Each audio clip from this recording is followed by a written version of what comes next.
I thank you.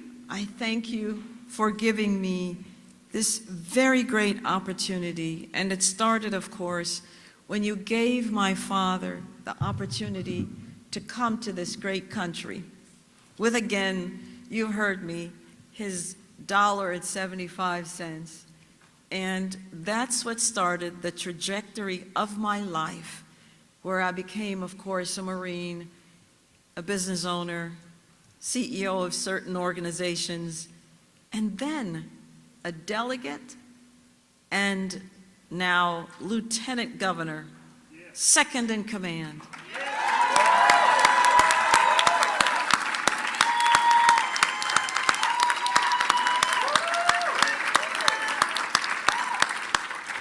Now, I have to tell you, I am like everyone. I wanted to wait until every single ballot was counted. It's just because I have faith. And I wanted to wait. I wanted to wait because I know that God had called me for this purpose. And so, remember now that God has called prophets. And sometimes the prophets were even beaten and some of them were killed. And so we understand that victory to the Lord looks a lot different than what we think of as victory. Victory starts with obedience. Obedience. Never forget that. So, before I say anything else, although I've said everything, I want to thank you because you believed in me, you who voted for me and who worked so hard to make our dream for Virginia come true. I still want to continue to thank God for this journey and His grace that brought me again to this wonderful country, this wonderful Commonwealth. And a special gratitude goes to my family, my wonderful husband of 39 years. And my wonderful children, Janelle and Katja.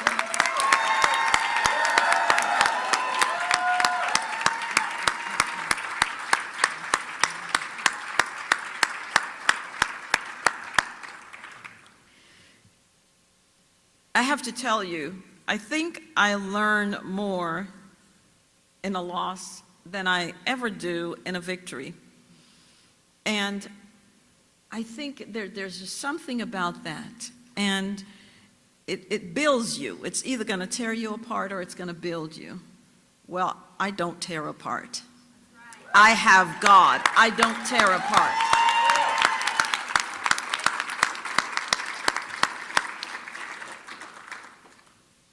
I don't think we came up short. I think we tried very, very hard. So many had counted me out for so long, and it's an amazing thing to watch. And we just kept plugging and plugging, and so I want to say to our young people here, remember that life has ups and downs. You must never stay down. There is nothing down there. You must always rise. It's one life that you have, and it must be lived to the fullest. Your life has purpose. You have purpose.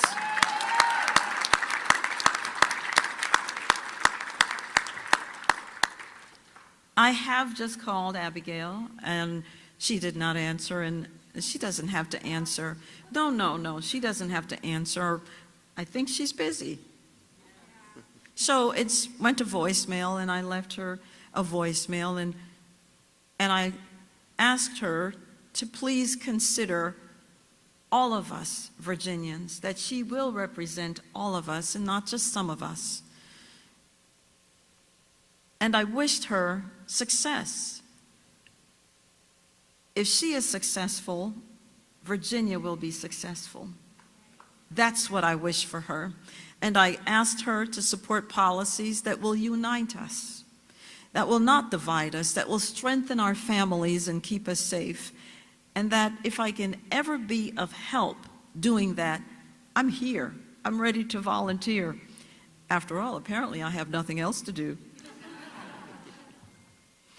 But volunteering isn't something that's new to me. I mean, I ran a men's prison ministry, one of the best things I think I've done, apart from my husband, my children, etc. And then, of course, when I also ran a women's homeless shelter, just the fact that I would be able to shape lives, to tell them, you're not done yet. You're done when you're in the grave.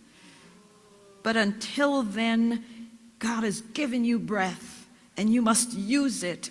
And when you are in a place, you must serve others. You must never be about your own self. And so, that's one reason I'm here. You know, I came back into politics because I believed I was called. I saw test scores, and I thought it was a good education that lifted my father out of poverty, and it's a good education that will lift all of us out of poverty. And when I was vice president of our State Board of Education, I was never laughing if a principal or a teacher or a school board person stood before me, because our children don't get do-overs, and they weren't learning. So I hope that Abigail considers school choice, opportunities for our children to excel. It can't but be just one path. No. How dare you stand in the doorway of a parent that says, I want something different for my child. Please give me the money. I am low income, but can you give me some money that I can choose a school that I believe is best for my child? We've celebrated the 71st anniversary of Brown versus Board of Ed. And what was that about? Was it about the worship of a brick building? No. It was about the parents being able to decide where to send their children to school. That's still the option that parents want to have. Folks, I ran a race, again, based on foundational ideas that would, well, repeal the car tax, protect our girl children especially, and not create sexual trauma for them in bathrooms and locker rooms and in their sports. And I ran a race to expand our economy. When I had my business, it thrived. I started my business in the Great Recession. We did very well in a recession. And then COVID came, and we did very well in COVID as well. But it was the decision of the then governor that caused my business to close. And so it matters who the governor is. Policies matter. And to be safe matters, because to be governor is to have the other title of commander-in-chief. And the first job, I believe, that any governor is to keep the people safe. If you don't have safety and security, you have nothing. And so I'm not going to give up. Have you given up? No. No, you must not. My opponent, Abigail, ran as a moderate. If she governs as one, then she will unite us, and she'll heal our divide and win our support. I hope and pray she does.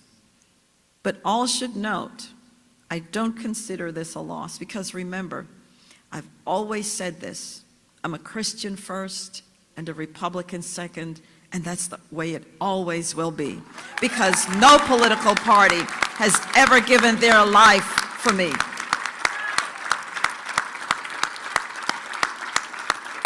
So your voice isn't lost, and I'm not going anywhere, and neither are you. Virginia is not a radical leftist state, and we will hold to account anyone who tries to impose on us the ideology of the left. We must offer our hands of cooperation, but the gesture comes with a warning: do not tread on me.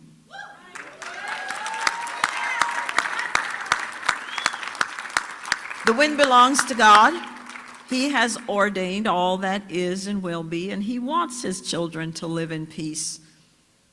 Let us do so. Let us come together tonight as Virginians with goodwill in our hearts, filled with the hope that comes with the new day. We must pray for Abigail. We must pray for our government. You are the government of the people, by the people, and for the people. We must pray for our state, and we must pray for our country. God has used us for his purposes. We answered the call and gave it all we had. We have no regrets. No matter what comes next, big or small, we still pray, "Here I am, Lord, send me." So, don't give up. We must never give up. To give up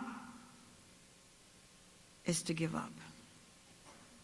May God continue to bless you, and may God continue to bless our cherished Commonwealth of Virginia. And may God bless these great United States. Thank you so very much for investing in me. Thank you so very much. Many of you, and I want to finish here, you carried me. You sent in $5 and $10 and $15, and you thought that that was nothing, but you don't understand what you did. I got a check for $3, and it reminded me of the woman with the 2 mites, and that was all she had. She gave above and beyond. And those $5 and $10 and $15 and $25, they afforded me the ability to have, averaging every day, almost $250,000 to $300,000 a day. Without those $5, I would not even have been here because I had no money until other harder dollars came in. So don't ever think that you can't do anything. $5, as we say in Jamaica, every mickle makes a muckle. So I hope I continue to see you on the campaign trail. I hope I continue to see you, because you must understand, you have been given the opportunity to choose your government. Be a part of it. And if it's not helping someone who is the candidate, become the candidate yourself. Become the candidate yourself.